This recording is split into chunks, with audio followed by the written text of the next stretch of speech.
В эфире еженедельная информационно-аналитическая программа «События недели». С вами Елена Лолуа. Здравствуйте. Круглый стол на тему «Россия-Абхазия. Приоритеты скоординированной политики в Черноморско-Кавказском регионе» прошел в Сухуми с участием ведущих российских экспертов. Его организовали Абхазское агентство Черноморско-Кавказского развития и Международный фонд АПСНы. Сегодня мы продолжим обсуждать тему общих геополитических, а также национальных интересов Абхазии. Поговорим о перспективах международного признания в свете абхазо-российского сотрудничества, а также обсудим внутриполитические процессы в республике. Обо всем этом чуть позже. А пока давайте вспомним, что важного произошло на этой неделе. Обзор у Эрика Хашба.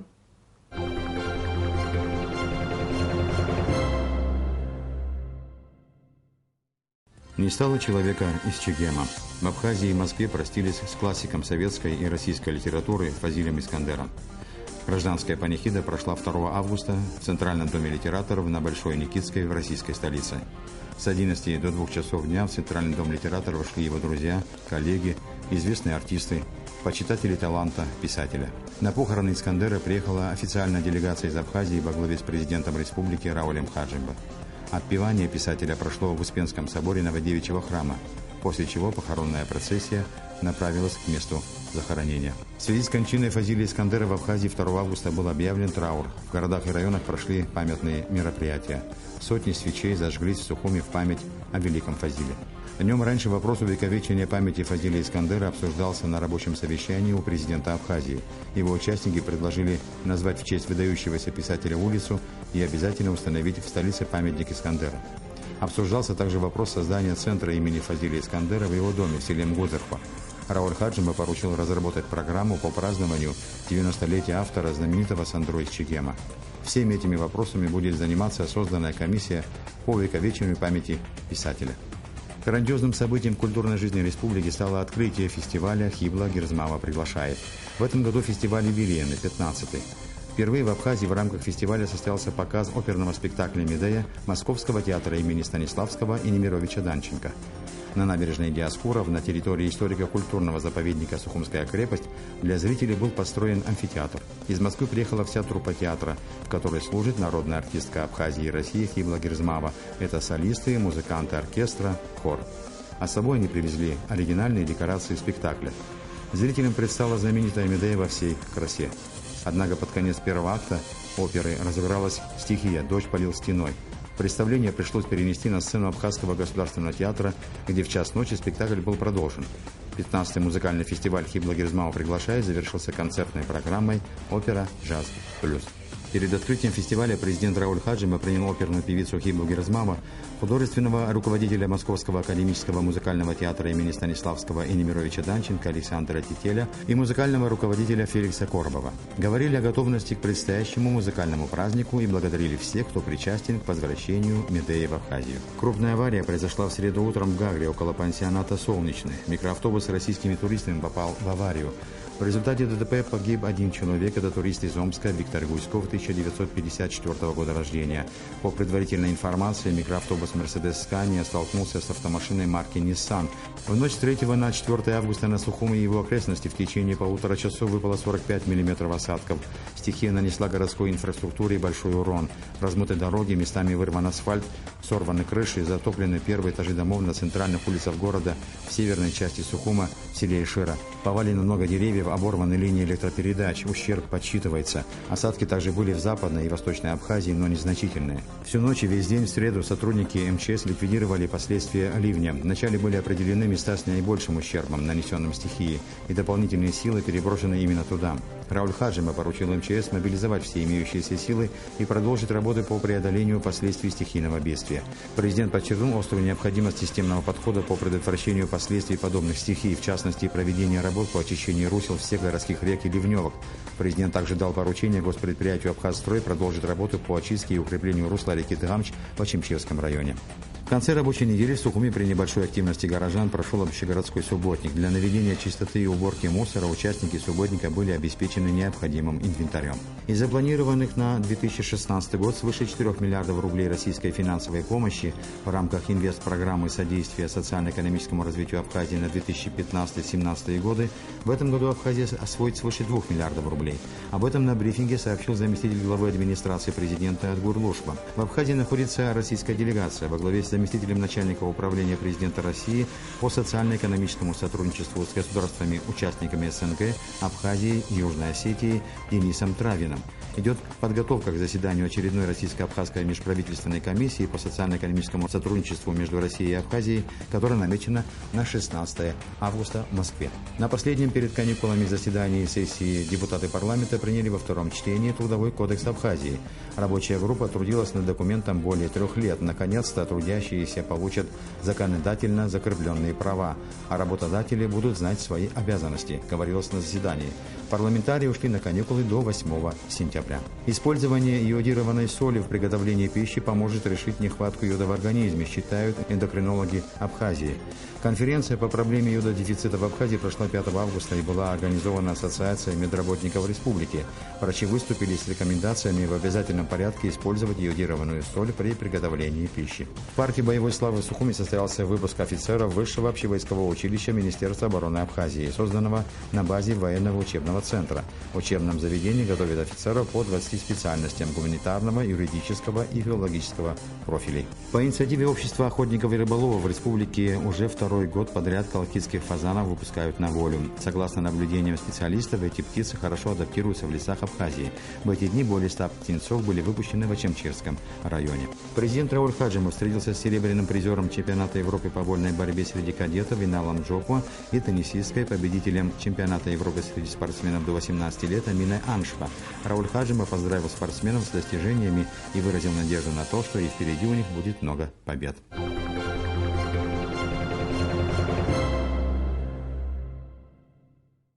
Это все, чем запомнилась уходящая неделя. А сейчас поговорим о внешнеполитических вызовах и ситуации внутри Абхазии. В нашей студии советник президента Всемирного конгресса абхазо-абазинского народа Беслан Кубахи. Здравствуйте, Беслан Валерьянович. Здравствуйте. Вчера прошел круглый стол с участием большого количества российских экспертов на тему взаимоотношений России и Абхазии. Вы тоже принимали участие. Давайте поговорим сначала о внешней ситуации, о внешней политике. У меня первый вопрос вот такой вот. Зачем нужны вот такие вот круглые столы? Мы периодически отслеживаем публикации в интернете и видим, как некоторые эксперты, которые говорят о том, что они хорошо разбираются в Абхазии, дают совершенно ложное представление о том, что у нас внутри происходит. Мы периодически читаем и возмущаемся. Вот такие вот круглые столы, они действительно помогают российским экспертам получать достоверную информацию об Абхазии, понимать всю палитру политической и общественной жизни. Вы абсолютно правы. В мире очень много людей, которые называют себя экспертами по Абхазии, которые пытаются, анализировать ситуацию в Абхазии и, не обладая абсолютно никакой информацией об Абхазии, иногда попадают в глупое положение. Недавно я, например, читал, один из так называемых экспертов сказал о том, что абхазам сейчас вообще не до чего, это было в июле месяце, они сейчас заняты сбором мандарин, оказывается. То есть мы с вами вот в этот момент собираем мандарины. Понятно, что это люди, которые либо совершенно не понимают, о чем говорят, либо это делают сознательно. Надо вообще понимать, что в мире у нас много друзей, но у нас в мире есть еще и очень много противников. Причем зачастую это люди, которым платят за то, чтобы они критически высказывались об Абхазии, либо ставили нас в такую неудобную ситуацию. Так вот, мероприятие, которое прошло вчера, позавчера, с участием людей, которые там были, это были люди, которые абсолютно относятся с симпатией к Абхазии, это очень важно, так сказать, да.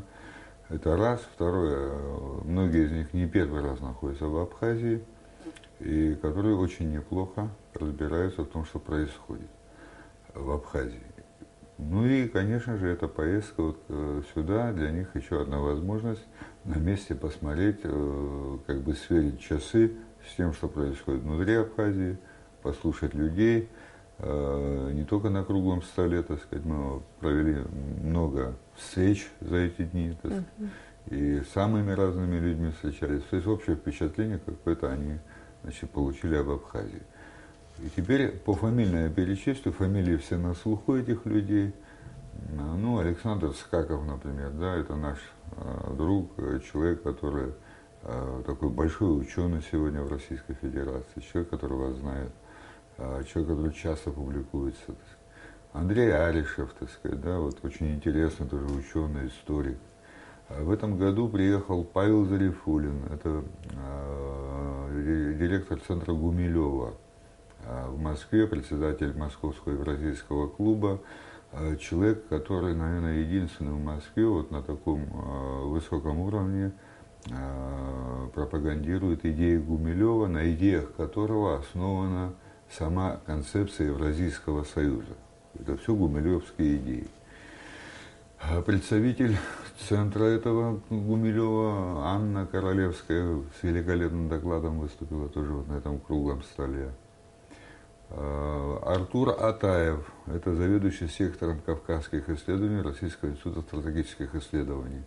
Работает он в этой должности уже 2 года, и хочу вам сказать, что с его приходом на эту должность в РИСИ, мне кажется, ситуация с Кавказом в этом очень важном, кстати говоря, институте, который создан при администрации президента Российской Федерации, создан для того, чтобы формировать экспертные оценки происходящего в мире, во всем мире, да, и на основе этих рекомендаций потом вырабатывается политика российского государства. Так вот, с приходом Артура Атаева на эту должность, так сказать, да, совершенно новые оценки стали звучать, более вдумчивые отношения, так сказать, к происходящим процессам.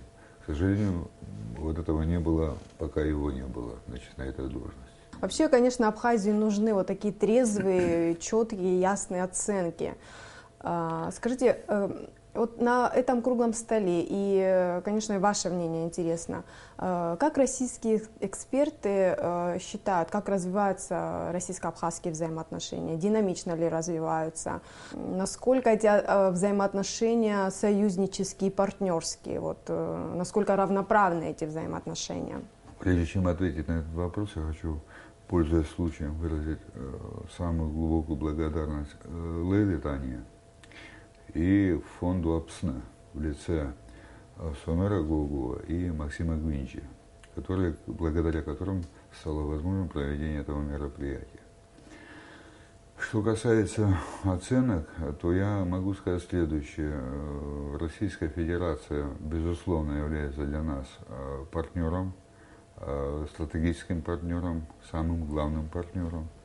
У Абхазии в этом мире не так много друзей, а Россия именно является другом.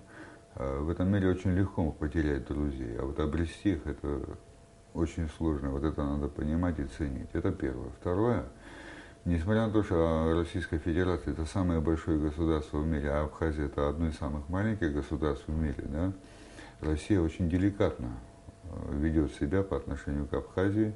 Все мы видим, значит, что нами, по сути дела, подписаны договора как равноправные партнеры, да, вот этот большой договор, который был в новой редакции инициирован президентом Абхазии Хаджимба 2 года назад.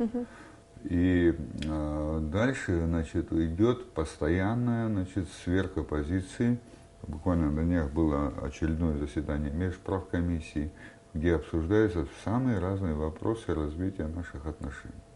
То есть внешне, если взять, да, то все идет абсолютно правильно, достойно, и это является на самом деле примером того, как надо выстраивать отношения с любым государством. Ну, примером даже для той же Грузии, с которой у Абхазии с ней нет никаких отношений. Грузия не оставляет реваншистских планов, так сказать, по отношению к Абхазии. Просто сегодня неблагоприятная ситуация для Грузии, поэтому они взяли тайм-аут, так называемый, да, выжидают окно возможно. Они об этом прямо говорят, политологи грузинские об этом прямо говорят, что надо ждать окно возможностей. В условиях, в которых сейчас мы находимся, возможно ли переориентация внешней политики Абхазии в сторону многовекторности? Вы знаете, а ведь у нас, по сути дела, любое государство, оно многовекторное. Просто в этом мире надо делать то, что возможно делать. И мы ведем себя так, как мы можем себя вести. В данном случае у нас выстроены отношения с Российской Федерацией. Вы знаете, обычно люди не ценят то, что имеют, да, и мы не являемся в этом смысле исключением. А ведь такие отношения, какие у нас выстроены с самым большим государством в мире, которым является Россия, о таких отношениях многие государства в этом мире мечтают. И это давно признанные государства. Сейчас я просто перечислять их не буду, но, наверное, вы понимаете, о чем идет речь. Поэтому у нас это есть, это достижение, причем это результат работы всего нашего поколения, всего народа Абхазии, результат этой войны, которая была. И послевоенного развития, результат того, что мы перетерпели все невзгоды, которые были, вот до сегодняшнего дня мы, значит, дошли, и сегодня по факту у нас независимое государство, признанное самым большим государством в мире. Ну, вот сейчас многие говорят, что значит, остановилось признание Абхазии, так сказать, есть критика, так сказать. Да? Естественно, я тоже очень хотел бы, чтобы много стран нас признало там, и так далее, и так далее. Но надо понимать одну простую вещь. По отношению к Абхазии сегодня уже сложилась такая консолидированная политика в мире. Есть, значит, противостояние между Западом и Россией, консолидированная позиция Запада не признавать Республику Абхазия.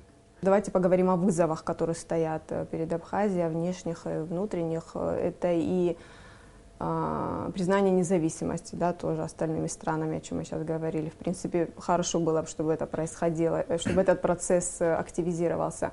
Это и сохранение идентичности, и культуры, и возможность экономически быть самодостаточным. Какие еще вызовы стоят перед нашим народом, перед нашей страной, на ваш взгляд? Самый главный вызов, да, вот, во внутренней, допустим, политике, это то, что провозгласил президент Хаджимба стать самодостаточной страной.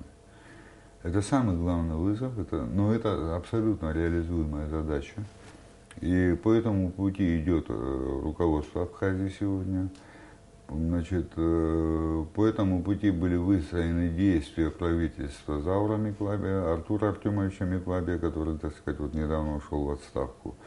И за то небольшое время, которое вот у него было, да, за 1,5 года примерно, по-моему, да, ну, какие-то вещи он успел сделать все-таки, заложить, во всяком случае, какие-то основы. Я имею в виду открытие казначейской системы, я имею в виду вместе с Национальным банком выпуск кредитных карт, которые сегодня принимаются в очень многих местах. Пенсии люди стали получать на эти кредитные карты. И сама тенденция, она как бы правильная, это направление правильное. Вот эти вызовы, они остались, их надо доводить до конца и развивать дальше. И ну, вероятнее всего, сейчас мы будем все равно, не можем оставить в стороне как бы назначение нового премьер-министра, да.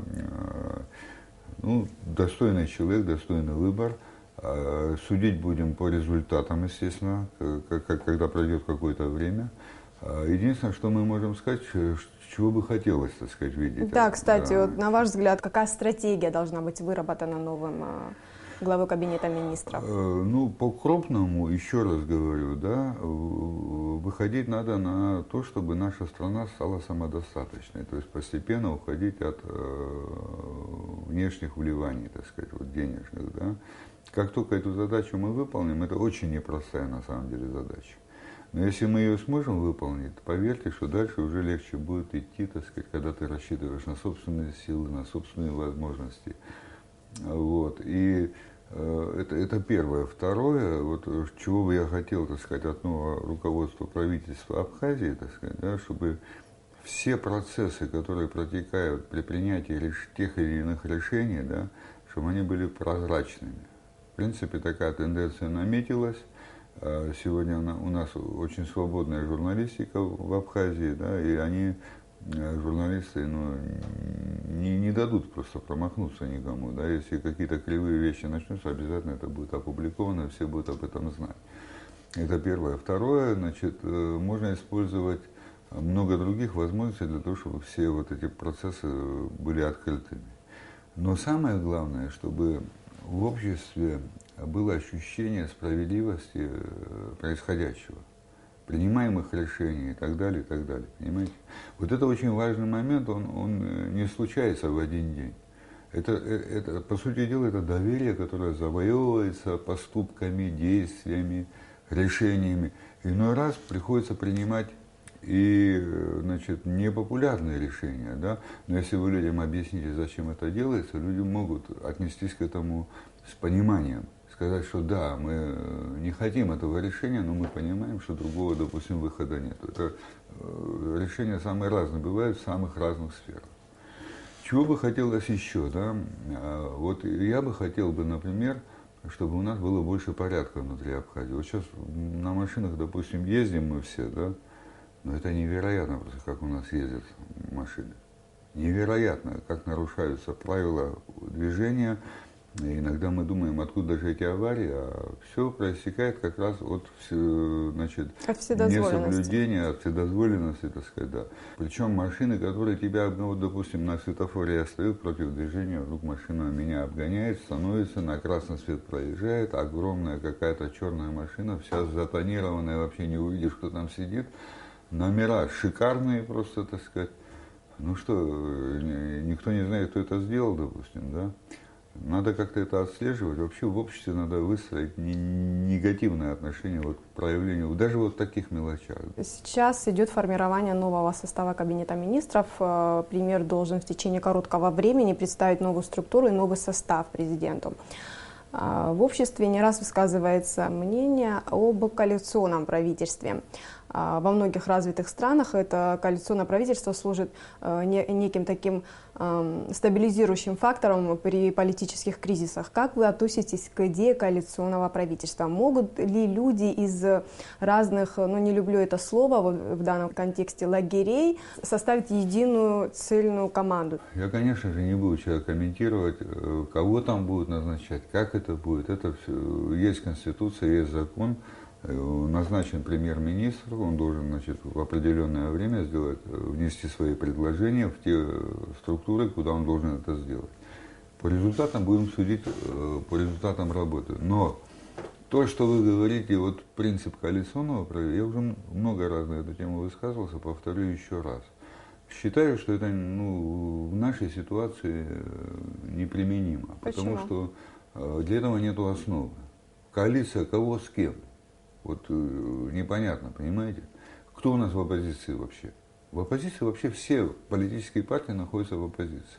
Формировать правительство по принципу представительства политических партий, так для этого нужна тогда основа. Тогда мы должны переходить к парламентской форме правления. Биться за парламент партии политические должны, выигрывать места, и от количества выигранных мест будет зависеть от количества министерских портфелей, которые они там разделят между собой. А ведь по-крупному, если взять, да, у нас по большому счету никаких расхождений, да, едва ощутимая разница вот в программах всех политических партий, в том числе и Амсахары, и, допустим, всех остальных, да, не надо называть даже никого. По сути дела, везде заложено только одно, чтобы Абхазия как бриллианты засверкала, так сказать, чтобы все было прозрачно, честно и чисто. То есть расхождений никаких нету. Другой вопрос, что у нас идет борьба, так сказать, за другие вещи, да, и за кресла какие-то, которые дают какие-то блага, наверное, и так далее. Но все это тоже отходит потихонечку в сторону, поскольку процессы идут и становятся более прозрачными, да, у нас, ну, я не знаю, за последние 2-3 года ни одного такого крупного коррупционного скандала, по-моему, не было. И если что-то происходит в обществе, да, люди обязательно об этом говорят, знают, пишут, не молчат. Ну, вы думаете, у нас нет коррупции? Наверное, пока еще есть все-таки, да, но я думаю, что через прозрачность всех этих процессов, через публичное обсуждение, принятие публичных решений и так далее, это можно победить вполне. А правительство должно состоять из профессионалов, молодых людей и так далее. Я вот очень рад сегодня, что молодой человек пришел председателем правительства. Да. То есть происходит постепенная смена Ну, это элиты? нормальный процесс, да. У нас постепенно идет смена политических элит по возрасту. Председатель правительства 38 лет, это уже не совсем молодой человек на самом деле. При этом у него, значит, есть какое-то прохождение, он работал в разных структурах, на разных уровнях. Для вас это назначение было неожиданным? Нет, скорее ожидаемо. Скорее ожидаемо, предполагаемо, да. По многим причинам, на самом деле. С одной стороны, казалось бы, да, слишком часто менять премьеров тоже как бы не есть хорошо, да. Но то, что я прочитал, значит, вот буквально 2 дня назад в его выступлении, он сказал о том, что да, это, говорит, не совсем хорошо может быть, но мы будем так часто менять, пока мы не сможем найти нормальный баланс и не придем к тем результатам, которые мы ожидаем. Вообще хорошо было бы, чтобы кандидат на пост министра представлял заранее свою программу, дорожную карту, как он намерен решать проблемы в конкретной отрасли. До сегодняшнего времени у нас это не происходило. А вот здесь вот мы, по сути дела, значит, приходим к следующему вопросу, да. У нас премьер-министр все 23 года назначается росчерком пера президента и увольняется также росчерком пера президента. Хаджиба, я вот читал его выступление где-то неделю назад или 2 недели назад, где он, значит, говорит о том, что, наверное, эту ситуацию надо менять, я его полностью в этом поддерживаю. Сделать так, чтобы премьер-министр утверждался парламентом Абхазии. Вот в этом случае тогда премьер-министр будет выходить на парламент с программой действий, где будет четко обозначено, что он собирается сделать, и он должен будет получить поддержку высшего законодательного органа страны. Но здесь есть еще один момент, значит, вот здесь несовершенство нашего законодательства на самом деле, да. Если мы передаем это право парламенту, вот президент делегирует право парламенту, значит, назначение премьер-министра, и это хорошо, обязательно надо дать право президенту на право распуска парламента при определенных обстоятельствах. Это такой баланс. Это обязательное условие, это баланс, иначе получится перекос в одну сторону. Эта практика, принятая во многих государствах мира, она реально работает, и я думаю, что было бы правильным у нас вот применить такой вариант. Во многом обсуждается еще ситуация перехода к парламентской республике. Там тоже есть свои плюсы, но есть и свои минусы. Я не знаю, для Абхазии подходит это или нет. Здесь должно свое мнение сказать как бы экспертное сообщество наше вот, внутри Абхазии. Да. Может быть, даже вот этот вопрос может стать предметом референдума, так сказать. Да. Вот. Это действительно важный вопрос для Абхазии. Понятно. Вот мы заговорили о референдуме. Беслан Валерьянович, как бы вы оценили текущую ситуацию в Абхазии, внутриполитическую, я имею в виду? Ну, вчера на круглом столе я сказал такую вещь, и я хочу, чтобы меня правильно поняли, я, безусловно, с уважением отношусь ко всем лидерам политических партий, всех, которые здесь есть. Но, наверное, нет такого человека, которого я лично не знал бы, и что-то нас не связывало бы. Но вместе с тем я считаю, что вот прошедшие события 5 июля, потом 10 июля, это была ошибка оппозиции, которая вынесла на обсуждение вопрос о доверии президенту, по сути дела, да, и никаких оснований для вынесения такого вопроса вот на сегодняшний день в Абхазии нет. Просто нет. Потом надо понимать, что люди устали уже от всех этих вот выборов, там, перевыборов и всего остального. Надо просто дать возможность людям поработать и потом спросить уже по результатам работы. А доверие или недоверие, это определяет народ, который на выборах, так сказать, высказал свое мнение. Вы еще вчера сказали о том, что в Абхазии практически нет оппозиции. Почему вы так считаете? Практически нет оппозиции. Потому что вот я хочу вам сказать, что доверие людей завоевать очень сложно. Потерять можно в один день. Если оппозиция инициирует референдум, да, то надо идти до конца тогда уже. Но если вы накануне референдума собираете митинг, который перерастает в беспорядки, кидаются камни, поджигается здание МВД, страдают люди, которые попадают в больницу, около 20 человек, это же все наши граждане, понимаете? И вы что, хотите сказать, что это кому-то понравится в Абхазии? Это, прежде всего, не нравится, наверное, и самим лидерам оппозиции, которые, так сказать, наверное, не ожидали, что это может перерасти вот такое. Естественно, у людей в Абхазии, люди же все это видят, падает доверие к оппозиции. Но общество без оппозиции быть не может. Быть не может. Это в любом обществе оно есть. И у нас появляется сейчас ниша, которая не занята. Потому что старая оппозиция, она теряет свои позиции, в этом смысле среди людей, да, а новой оппозиции пока нету. Но это будет продолжаться очень недолго. Эта ниша обязательно будет заполняться. А вопрос, кем будет заполняться? А какая должна быть новая оппозиция? Для руководства страны всегда полезно иметь оппозицию, которая, значит, показывает слабые места и указывает, где надо, значит, какие-то изменения провести.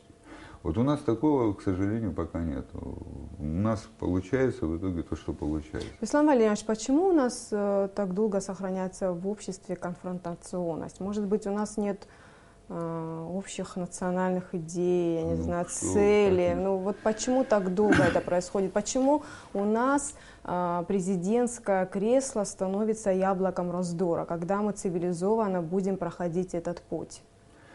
Я думаю, знаете, вот идея всеобщего единения, да, вы ее забудьте вообще. Да? Абхазия никогда, в принципе, единая никогда не была. Она объединялась только в самое трудное время, когда угрожала реальная опасность быть Абхазией или нет. Во все остальное время, во все времена нашей истории мы были разобщены. Да? Когда по результатам махажерства, да, допустим, цабальцы вообще все уехали, это был гусонаселенный край, так сказать. Да? Мы сегодня говорим только об Абжуйской, допустим, Абхазии и Абзыбской Абхазии. У нас был еще Цабал, у нас были другие общества, так сказать, наверху, там вот на Псху, так сказать, так далее. Никого не осталось. Да? Это как раз результат нашей разобщенности. На нашей памяти единственный раз мы были объединены под угрозой, значит, нашего физического уничтожения во время войны. Все мы были свидетелями, как это происходило. У нас был сильный, мощный лидер, которому мы все доверяли, Владислав Ардзенбе. И мы были объединены с целью победить в этой войне. Сегодня другая ситуация. Это та реальность, с которой нам придется жить и дальше. Но это свидетельствует о том, что мы постепенно становимся современным государством, где будет конкуренция идей. Я очень рад, что в Абхазии очень много политических партий сейчас начало образовываться, причем молодых. Много молодых ребят идут, так сказать, создают эти партии, площадки, где они могут выражать свои мнения. Поверьте, 5-6 лет надо еще. 5-6 лет, и поколение начнет меняться, и я очень надеюсь, что это будет развитие в лучшую сторону. Ну вот политическое многообразие, конечно, это хорошо, но мы выше говорили о том, что у всех политических партий, общественных движений, а практически программы у них не отличаются. Абхазия должна быть. Знаете, я хочу вспомнить Фазиля Абдуловича, вечная ему память. В каком-то из своих рассказов такая цитата у него есть. Умирает там один человек, значит, и что-то он говорит, и когда прислушались, он сказал: оставьте, говорит, звезды, займитесь собой. Говорит. Вот его совет такой. Ну, раз мы заговорили о Фазиле Искандере, о нем можно говорить очень долго и много. Скажите, для вас Фазиль это кто? Это большой, очень большой философ, на самом деле. Очень большой философ. И я его очень часто цитирую в самых разных ситуациях. И вы знаете, мир потерял очень великого философа, на самом деле. Потом судьба у него очень непросто тоже складывалась, да, у него был период, когда его третировали, в советское время он очень после смелые созвездия вещи писал, да. В советское время, по сути дела, он был, наверное, один из немногих, а может быть даже единственный, который ставил вопрос о захоронении Ленина. А это была вообще табуированная тема. Если вы помните Александра Чегема, когда первое, что чегемцы спрашивали у любого гостя, который пришел из долины наверх, они спрашивали, как там похоронили того, который хотел хорошего, но не успел. И когда узнавали, что нет, огорчались и говорили, что, говорит, у него родственников нет, дайте его нам, мы его тут похороним. Эта тема, вот поверьте, да, в советское время нереальная была. Это сегодня легко можно все говорить. В то время вот он смог это сказать. И за это его подвергли остракизму, его нигде не печатали, значит, очень долгое время. Но вот судьба его так сложилась, что такая судьба не у каждого писателя есть. Да? Он стал при жизни признанным классиком и признанным философом. И вот так вот он ушел, вечная ему память. На этой неделе у нас произошло важное культурное событие. Прошел фестиваль «Хибла Герзмава приглашает», 15-й. Такие фестивали, что они дают Абхазии, нашим зрителям? Я хочу выразить большую признательность Хибле Герзмава за ее деятельность, которую она ведет, и пропагандируя Абхазию. Везде, где она не выступает, слово «Абхазия» рядом, и она именно как дочь нашего народа, и она популяризует. В этом смысле есть некая преемственность. Вот Фазиль, который был певцом, воспевал Абхазию, так сказать, а Хибла, она, значит, везде называет как бы Абхазию, ее знают как абхазку. Вот я хочу ей сказать огромное спасибо. Это первое. Второе, значит, вот то, что она делает, это очень большая работа. Вот фестиваль Хибла приглашает, по-моему, 15-й год уже, да, подряд? 15-й, да. 15-й сезон в этом году. Это очень серьезное культурное мероприятие международного уровня, куда она приглашает, так сказать, лучших оперных певцов и деятелей искусства, так сказать, в Абхазию. Это очень важная работа, которую она делает. Беслан Валерьянович, я завершаю на этой ноте нашу беседу. Спасибо, что пришли, ответили на вопросы. Спасибо. До свидания. Уважаемые телезрители, а я напоминаю, в студии был советник президента Всемирного конгресса абхазо-абазинского народа Беслан Кубахия. Мы говорили о внешнеполитических вызовах и ситуации внутри Абхазии. Наш эфир продолжается. Проливные дожди, выпавшие в ночь с 3 на 4 августа, стали причиной сильных наводнений в Сухуми. С последствием стихии уже второй день борется столичное коммунальное управление. Репортаж Рената Шакая. Массу хлопот принесло течение реки Сухумка жителям города. Переполненная ливневыми водами, она своими потоками принесла в столицу с гор ил и грязь. Все дворы улицы Гумской оказались в полной власти вышедшей из берегов реки. Одной из причин столь масштабного наводнения оказалась несанкционированная постройка. Строение перекрыло русло реки Сухумка, и потоку воды во время дождя просто некуда было деваться. Здесь очень большие сложности, потому что, посмотрите, самостроем сделали 2 моста, сузив выход воды до такой степени, что даже унесло у человека машину, она здесь застряла. Сейчас мы ожидаем все-таки дожди и понимаем, если его не высвободим, то будет опять сильное подтопление близлежащих домов. На место стихийного бедствия выехала бригада экстренного реагирования МЧС. Однако сразу справиться с ситуацией оказалось не под силу специалистам. Потоком воды принесло автомобиль, который перекрыл русло реки. Здесь обвал стен, находятся леса близко рядом, строительные материалы рядом с рекой. Река поднимается, это все затаскивается, это все дает препятствие водоотведению. Конечно, будем разбираться с этим самостроем. Но такого, конечно, нельзя себе позволять вообще. Сейчас МЧС с самого утра мучаются, потому что там и бензин был полный бак. Сейчас освободили от бензина, чтобы, не дай бог, был какой-то взрыв. Подойдет кран, мы вытащим эту машину, то есть определили владельца, он дал согласие на ее, потому что по-другому ее не вытащить никак. Сложно было передвигаться утром после наводнений и по главным улицам столицы. Все силы коммунального управления были брошены на ликвидацию последствий стихийного бедствия. Вчера, как вы знаете, у нас был объявлен субботник. Мы также обратились ко всем нашим горожанам. Хочу поблагодарить тех, кто откликнулся на нашу просьбу, но хотелось бы, конечно, чтобы явка на субботник была выше. Как вы понимаете, город у нас еще далек от идеального состояния, все еще много грязи, ила, мусора.